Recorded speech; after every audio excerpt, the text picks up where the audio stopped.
Shalom, salam berkat dari kami untuk pendengar sekalian. Saat ini pendengar akan diberkati dengan program Hari Ini Harinya Tuhan bagian yang ke-8. Sebuah program rohani tentang doktrin Alkitab yang menolong kita untuk semakin tertanam dalam kebenaran firman dan bertumbuh dalam kemuliaan. Bersama hambanya, Pendeta Gilbert Lumwendong, STH. Banyak orang merasa doktrin Alkitab sebagai sesuatu yang membingungkan. Tetapi tahukah saudara bahwa doktrin Alkitab intinya adalah memahami Alkitab dengan benar, dengan pemahaman yang sistematis, sehingga kita terus dapat tertanam di dalam kebenaran firman, sehingga kita terus bertumbuh di dalam kemuliaan Allah.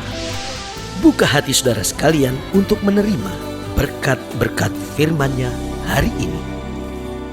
Salah satu hal yang membuat perjalanan hidup kita menjadi sukar seringkali karena kita dikelilingi oleh banyak musuh. Nah, namun harus kita jelas di sini bahwa musuh tidak selamanya terjadi karena kita salah. Loh, kalau kita salah, kita memang harus akui, kita memang harus berdamai, kita memang harus bertobat, kita memang harus rubah hidup kita. Kalau musuh itu terjadi karena salah kita. Tetapi ingat, ketika sudah sukses, ketika engkau maju, ketika engkau diberkati Tuhan, seringkali kita punya musuh bukan karena kesalahan kita.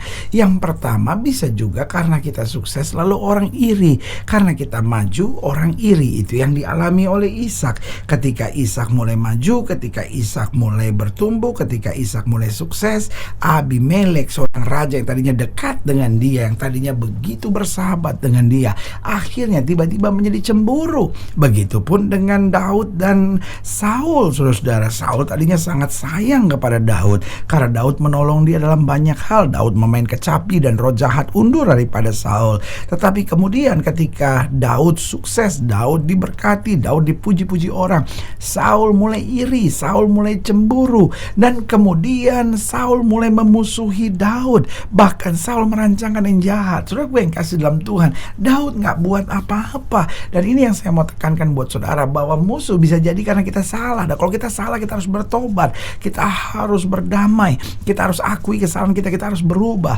Tetapi bisa juga musuh terjadi bukan karena salah kita, tapi karena ada orang-orang yang iri. Dan karena memang kita sukses, kita gak bisa berbuat apa-apa, kita cuma berserah, kita cuma jangan balas yang jahat dengan yang jahat. Kita tahu bahwa Allah sedang berbuat sesuatu yang baik dalam hidup kita, dan ada saatnya Dia akan menyatakan kemuliaannya. Yang kedua, bisa juga musuh terjadi karena apa? Karena standar hidup kita berbeda. Karena kita berbeda, karena itu orang bermusuhan dengan kita. Orang dunia anggap yang namanya bohong, curang itu biasa, dan kita nggak mau ikut cara seperti itu. Orang dunia anggap pergi ke diskotik itu normal, ya kan? Pergi ke tempat panti pijat, dipijat-pijat segala macam, ya kan? Kalau memang pijat karena lelah, karena refleksi kaki masih mending, tapi ini dipijat dengan cara-cara yang nggak benar, sudahlah, sudah tahu lah, nggak usah berdebat soal itulah, ya kan? Lalu misalnya pergi ke biliar, apa segala macam. Kalau memang untuk olahraga sih nggak apa-apa, tapi kalau untuk hal yang lain kan salah, saudara-saudara. Nah, standar hidup kita berbeda. Orang ajak kita minum-minum gitu, kita nolak gitu. Nah, standar hidup berbeda ini yang kadang-kala membuat kita dikucilkan, membuat kita dibenci, membuat kita tidak disukai, ya kan?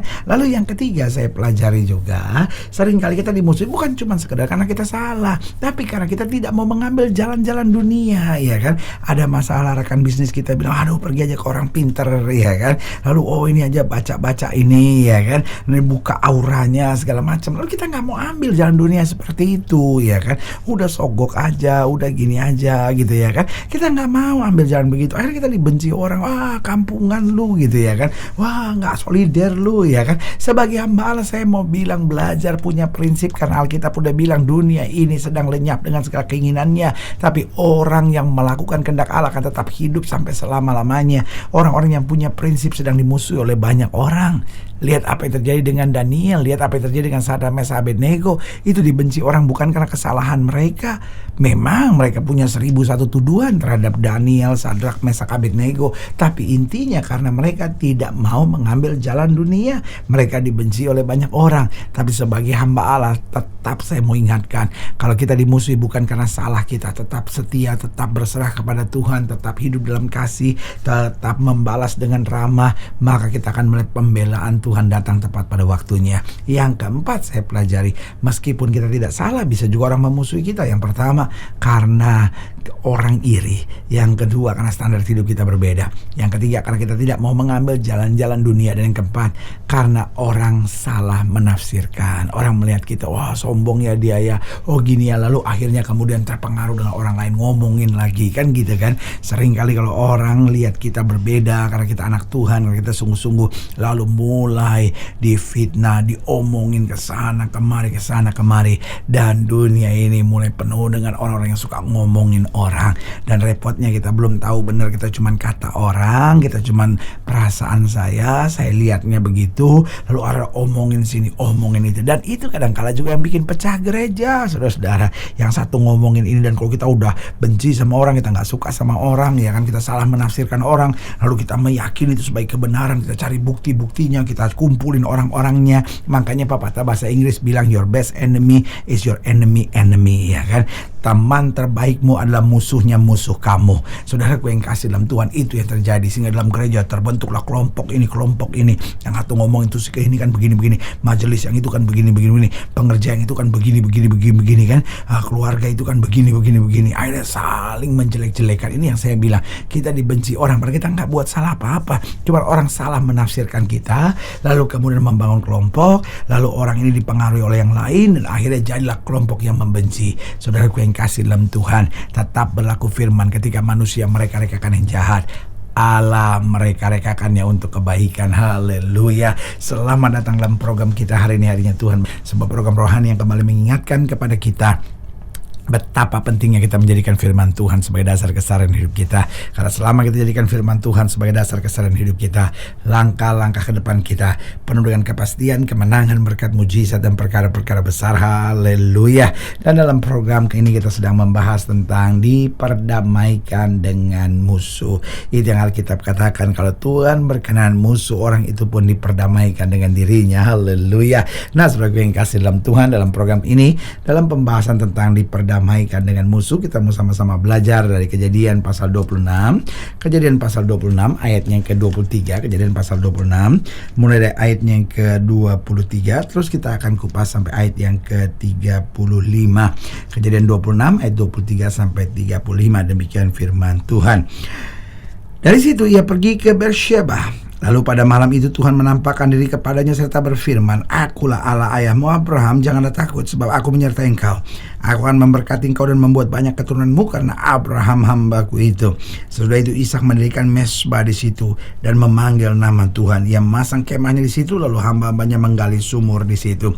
Kita tahu persis ceritanya. Awalnya Ishak dan Abimelek raja sangat dekat. Tetapi kemudian apa yang terjadi? Karena Ishak diberkati, lalu kemudian Abimelek mengusir Ishak. Ishak pindah dari satu tempat ke tempat yang lain sampai akhirnya dia membangun sumur ini, menggali sumur ini yang bernama Rehobot. Lalu Tuhan memberkati 100 kali lipat. Lalu lihat selanjutnya ayat 26. Datanglah Abimelek dari Gerar mendapatkannya bersama-sama dengan Ahuzat sahabatnya dan Pikol kepala pasukannya. Tapi kata Ishak kepada mereka, mengapa kamu datang mendapatkan aku? Bukankah kamu benci kepadaku dan telah menyuruh aku keluar dari tanahmu? Jawab mereka, kami telah melihat sendiri. Oh, luar biasa ini. Saya diberkati sekali dengan ayat ini. Ayat 28, perhatikan. Orang yang membenci, orang yang merancangkan yang jahat, orang yang pernah ngusir mereka ini, dikatakan akhirnya datang dan berkata, kami telah melihat sendiri bahwa Tuhan menyertai engkau. Sebab itu kami berkata, baiklah kita mengadakan sumpah setia antara kami dan engkau. Dan baiklah kami mengikat perjanjian dengan engkau, bahwa engkau tidak akan berbuat jahat kepada kami, seperti kami tidak mengganggu engkau, dan seperti kami semata-mata berbuat baik kepadamu, dan membiarkan kau pergi dengan damai. Bukankah kau sekarang yang diberkati Tuhan? Oh, orang-orang yang merancangkan yang jahat melihat sendiri, bukankah engkau sekarang yang diberkati Tuhan? Kemudian Ishak mengadakan perjamuan bagi mereka, lalu mereka makan dan minum. Keesokan harinya pagi-pagi bersumpah-sumpahlah mereka.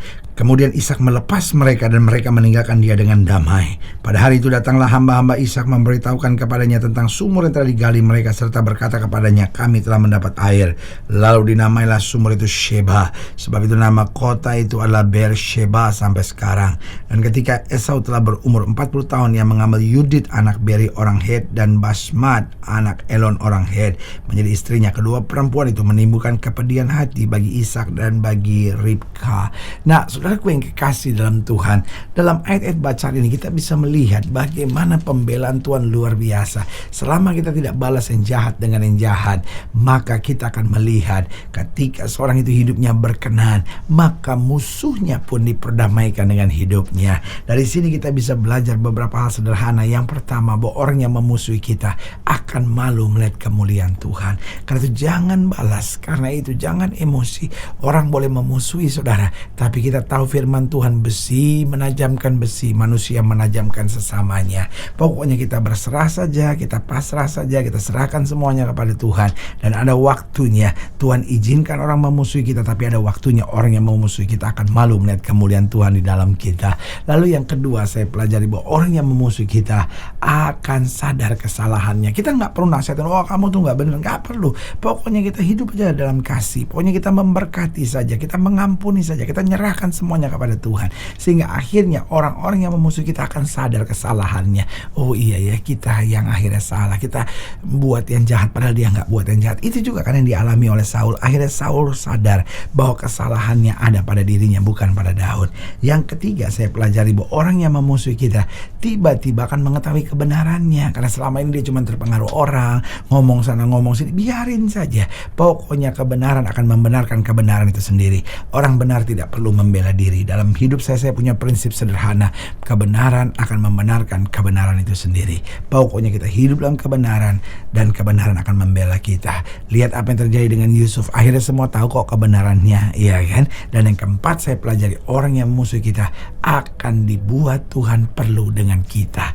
Lihat apa kejadian dengan Daud dan Saul, akhirnya Saul memerlukan Daud. Lihat kejadian dengan Yusuf dan kakak-kakaknya, akhirnya dibuat Tuhan lah kakak-kakaknya memerlukan Yusuf. Sebagai hamba Allah selalu saya ingatkan, kita melekat saja pada Tuhan. Ketika orang mereka-rekakan yang jahat, pasti Allah mereka-rekakannya untuk kebaikan. Orang yang memusuhi kita jangan kita musuhi, tapi orang yang memusuhi kita harus kita doakan dan kita berkati. Haleluya. Saudara gue yang kasih dalam Tuhan, saudara ingin dilayani lebih jauh, hubungi kami melalui telepon, hubungi kami melalui surat, kunjungi website kami. Karena kami ada untuk membawa Bapak Ibu saudara senantiasa lebih dekat pada Tuhan dan mengalami kasih kuasa mujizat yang luar biasa. Haleluya. Secara khusus melalui program ini juga saya mau berdoa buat siapa yang sakit, siapa yang berbeban berat, karena saya percaya bahwa bagi Allah tidak ada perkara yang mustahil. Nah, saudara yang didoakan secara khusus, boleh taruh tangan kanan saudara di dada dan kita akan berdoa. Mari kita berdoa. Bapa, dalam nama Yesus, hamba doa buat yang sakit, hamba doa buat yang berbeban berat, hamba doa untuk setiap mereka sedang menghadapi masa-masa yang sukar. Karena hamba percaya bahwa bagi Allah tidak ada perkara yang mustahil. Bapa, hamba berdoa di dalam nama Yesus, Tuhan jamah yang sakit, Tuhan sembuhkan, yang lemah Tuhan kuatkan, yang susah Tuhan hiburkan, bahkan rumah tangga dipulihkan, orang muda diberkati, keluarga akan mengalami kedahsyatan Tuhan. Secara khusus hamba doa buat mereka yang taruh tangan kanan yang ada karena mungkin kecewa dengan berbagai musuh, bahkan kadang kala begitu emosi dan gak bisa tahan. Hamba berdoa di dalam nama Yesus, yakinkan kami bahwa kami berserah saja pada Tuhan, dan Tuhan yang akan menyelesaikan segalanya. Di dalam nama Yesus kami berdoa. Haleluya. Amin. Saudara gue yang kasih dalam Tuhan, kita sudah berdoa. Ingat, Allah tidak pernah lalai menepati janjinya. Inilah saatnya buat kita untuk bangkit, bersemangat, bersukacita dalam menghadapi segala perkara. Karena kita tahu Yesus hidup, Yesus berkuasa, dan selalu menyediakan yang terbaik buat anak-anaknya. Doa saya menyertai saudara. Sampai berjumpa pada program berikut, dan jangan lupa jadikan hari ini harinya Tuhan. Haleluya.